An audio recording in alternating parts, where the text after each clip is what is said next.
everybody, welcome back to another Southbound Breakdown. My name is Chris, I'm standing here with Jake, and we're gonna take a look at the 2021 Honda Goldwing DCT Tour. Jake had the opportunity to spend the weekend with this bike, and he's gonna tell us what he thinks about it. Well, hey everyone, I want to say first of all just what a privilege it is to get to take these bikes out and put them through their paces. Really cool opportunity, and I have a pretty cool gig here. So yeah, got to spend the weekend with the Goldwing touring, and I think there's a reason why the Goldwing is such a legendary bike. This is kind of the go-to bike if you're gonna ride tons of miles, if you are gonna spend 6 weeks with your significant other touring the US. I really don't think there's a better bike you could do it on. I think worldwide more Goldwings have gone over the 100,000 mile mark than any other motorcycle. People buy these with the intention of riding them a lot, and we have some customers that come in here to our service department with 100,000+ mile Goldwings that are still going strong. So and I'll be honest, over the years I've actually poked a little fun at the Goldwing. The previous generations of the bike I've always kind of viewed as a grandpa bike, but I definitely don't feel that about this version of it. They completely redesigned the bike in 2018, and I think they gave it a much more modern look. It's a lot sleeker, and they definitely upped the ante on the technology. This bike is loaded with every amenity you could ever want a motorcycle to have, and I didn't even get to tap into all the things this can do. But yeah, again, if you're gonna go out and put serious miles on a motorcycle, like do a 600-800 mile day, I don't think you could pick a better bike to do it with. The engine in this bike, I think, is an engineering marvel. It's silky smooth. It's a flat 6-cylinder 1800 cc. Makes power everywhere. I don't know what the actual output numbers are, but I think it's over 125 horsepower and over 125 pound-feet of torque. And it feels like it everywhere. This engine's never breaking a sweat, and it's got very impressive straight line acceleration. I mean, this is a big, heavy bike. This is every bit of 850 pounds, and it definitely accelerates like a lighter bike. One area I ran into, just that, and this is not anything wrong with the bike, it's probably just who I am as a rider. I would appreciate a couple more degrees of ground clearance. I did touch the foot pegs down a couple times. In terms of lean angle? Lean angle, yeah. Yeah. But that's because I ride a sport touring bike, and then I also have a dirt bike. I have a little more aggressive riding style than probably most Goldwing buyers do. So I think for most people that buy this bike, that's never gonna be an issue for them. It's just that I'm probably a little too immature as a rider. But yeah, I put about 250 miles on this bike over the weekend on a Sunday and Monday.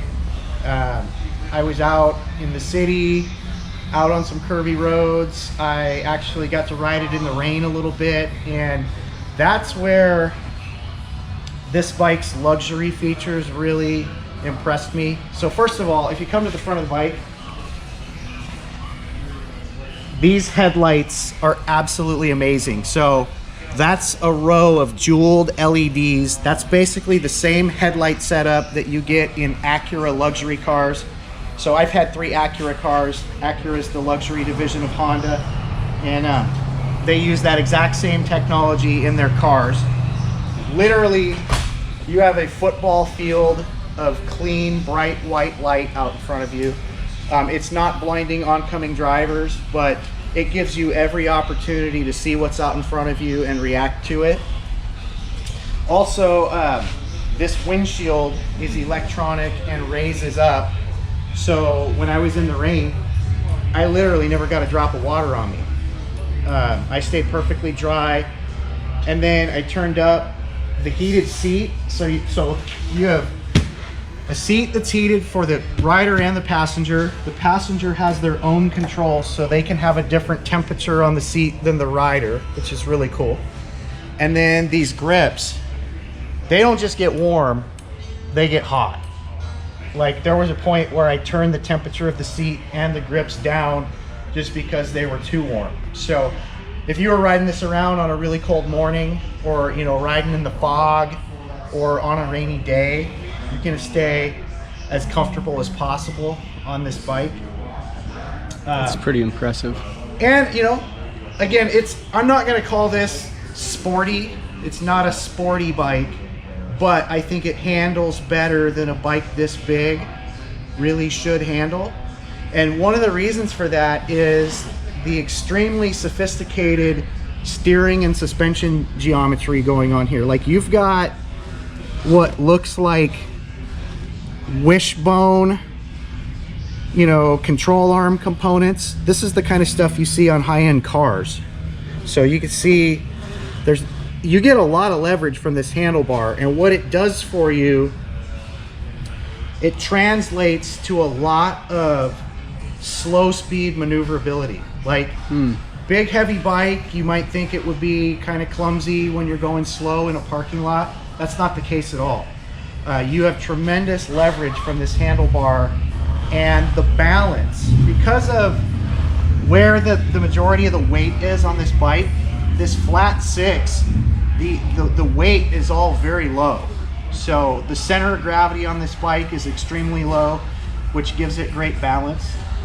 I agree. I rode one of these and it does. Even the older F6Bs and Goldwings, they carry their weight so low, and I think this is what they would call a boxer engine. So it's kind of the same design that you would find in some of the Porsches and some of the Subaru motors, where you have opposable heads on either side and your pistons run out instead of vertical. Or yeah, and another benefit of that is the cylinder head is easy to access. So, you know, if the cylinder heads were way up in here, covered in plastic and everything, then it takes hours of maintenance just to get in there to do like your valve adjustment and stuff like that. Right. Changing spark plugs and adjusting the valves on this bike is actually extremely easy because of how accessible all that is. Sure. And then let's talk about the DCT transmission. So this bike is equipped with the 7-speed DCT double clutch automatic gearbox, which is an amazing piece of technology. Honda's had the DCT out for 10 years now. They've updated it and improved it constantly. And I think they've got it to a point where it's perfected, and it really seems like it was made specifically for this bike. You know, I enjoy working the gearbox and shifting. There's a satisfaction that comes with that. But I have to say, if I was gonna pony up and spend the kind of money it takes to own this bike, I would just go all in and get it with the DCT. I feel like it always shifted at the right spot. Like I never felt like, oh, I would have shifted at a different point. And then with this mode switch right here, which is just right here at the tip of your finger, you can go from touring, which is really nice and relaxed. It basically is going to help you keep the ride really smooth and comfortable. Shift points, low RPM shift points. Yeah, so it changes gears earlier to keep the RPMs lower. But if you put it into sport, this thing changes character dramatically. I would say there's the biggest difference from touring to sport that I've experienced on any other bike. Like my Yamaha has rider modes. There's like a standard mode, which it defaults to. Then it has a sport mode, and then there's actually a rain mode. This has rain, economy, touring, and sport. I didn't really mess with the rain mode just because what the rain mode does is cut the power significantly, and it increases the sensitivity of the traction control. I think for a newer rider, that's a good thing, but I think for somebody that's got the throttle discipline, I don't know.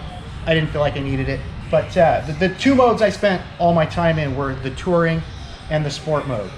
And when you put this thing in sport mode, it gets up in boogies. It really does. The engine note gets significantly like angrier. More aggressive. It definitely holds the gears longer. It lets you take the revs up much higher, and it really lets you see what a beast this engine actually can be. Sure. So, you know, the character of the Goldwing is never going to be about, you know, ripping through corners and like racing away from stoplights or any of that. But when you want to go fast on this bike, it's there. Passing power galore. And I actually think, you know, the 0 to 60, I would probably have to get a perfect launch and an absolutely perfect shift to second and third to match the straight line acceleration of this on my sport bike. So that's pretty impressive. Yeah, I mean, I would get it with the DCT. I think it's an appropriate transmission for this bike, and I think it does a wonderful job of selecting the right gear and keeping the engine in the sweet spot. And there's a lot of features on here that I never even got into. Like, I have a Bluetooth system in my helmet that's connected to my phone, so I never even really was using the stereo, but I did turn it on in my garage, and the sound quality of these speakers is fantastic. So anybody that wants to, you know, put up the windshield to keep the wind noise and be, you know, listening to their favorite music, there's a really nice stereo system here. The navigation screen is really clear. Here, I'm gonna go ahead and turn this on so we can see some of this. And it does have Apple CarPlay integration. So you can, if you have an Apple phone, you can actually plug the phone in to this jack inside of here, and it will connect to the bike, and then you can pair it to your Bluetooth headset. So let me turn this handlebar here. So you can see here that we're in neutral and in touring mode. So when you hit this D button right here, that puts you into drive, and then it's just automatic. So all you do is twist the throttle, there's no clutching, and then you can toggle through those modes. That's sport, that's economy, and that's rain mode.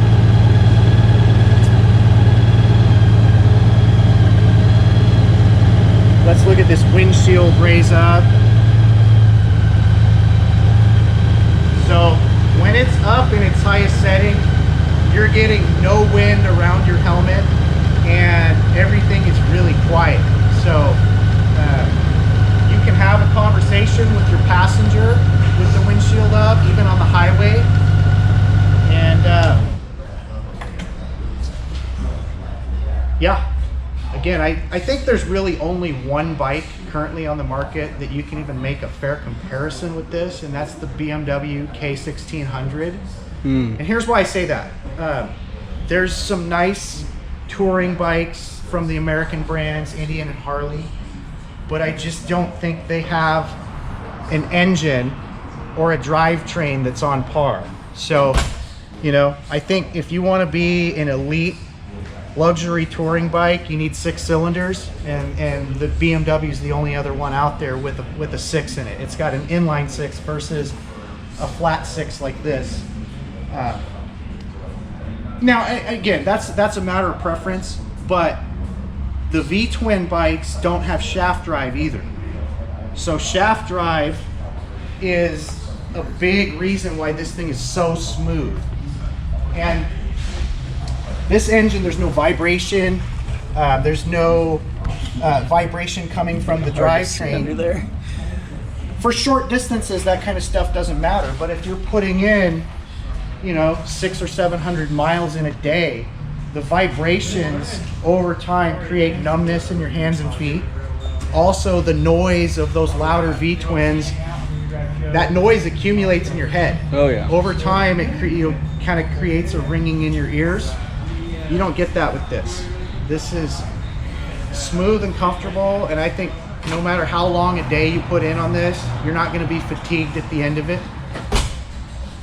So yeah, very cool. I could see an older, wiser version of me owning a Goldwing.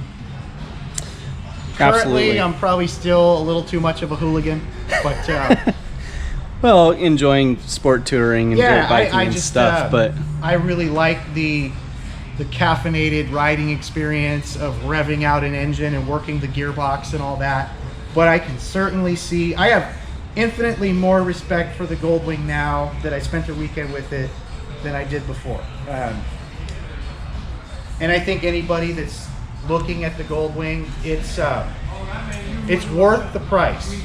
The fit and finish of this bike is fantastic. The build quality, the reliability, and then the performance, the content that it offers, it's an elite machine. It really is. Yeah, I'd agree. I took one out. I'd never ridden a newer Goldwing, and I took a DCT model out, and I was completely blown away. Now I've ridden the F6B a lot around like the parking lot, and hands down that the Goldwing chassis handles better than anything at slow speeds. Like U-turn, you can't beat a Goldwing or an F6B. Well, the majority of bikes have a traditional fork setup. Right. You know what I mean? I think this is the most complex steering and suspension geometry that's on any motorcycle today. I don't know if you can see up in And there. it really contributes to slow speed, maneuverability, and stability. Yeah, it's a pretty awesome machine. So I showed you the trunk here a minute ago, and then these side boxes. So these buttons, as long as you have the key fob on you, you just come up and push the button. But if you don't have the key fob on you, these are locked and you can't get in them. So it's all proximity based. now, one thing I would love to see Honda do is take this engine and drivetrain and either bring back the Valkyrie, which was a cruiser with the Goldwing drivetrain, or create an all new platform, a lighter, a little more aggressive bike to showcase the performance potential of this engine and transmission. Imagine if they took like some of the specs off the Rebel 1100 with a 35-degree lean angle, and then juiced it up and threw this motor in a chassis similar, with similar specs to that. That gets me excited just thinking about it. That would be a pretty amazing machine. But yeah, if you want a premium luxury bike experience, you want a bike that you and your significant other can just go see nice places and have a nice, comfortable experience, the Goldwing is the bomb. Very cool, man. Well, thank you. I'm stoked that you are getting opportunities to take these bikes out and put this content together with me for the shop here. Where can people find us? So, Southbound Motorsport, Lakewood, Washington, 2724 96th Street South. We're right by the freeway. Come check us out. We have one of these as a demo, so this bike is available to take out for a ride and experience. And that's important. So do they just call the shop if they want to set up a demo on that? They can call for an appointment, or we do take walk-ins, but it is best to have an appointment, especially with the COVID restrictions that everyone has to work around. So absolutely. Yeah, really privileged that I got to take this out. I'm glad I got to experience it, and newfound respect for a bike that once upon a time I poked a little fun at. 10-4, man. Cool. Well, thank you guys very much for joining us for another Southbound Breakdown. It's been a pleasure. We really enjoy doing these. I hope you guys enjoy the content. If you guys have suggestions or there's bikes in the lineup that you'd like to see, we're a Honda Triumph dealer. We've got lots of used bikes, and we're also a specialized e-bike dealer. So if there's models that you want to hear about, let us know. Drop a comment down below. Please do a favor, like and subscribe to our channel. It helps us grow and give you more awesome content. We'll take it easy. See you later.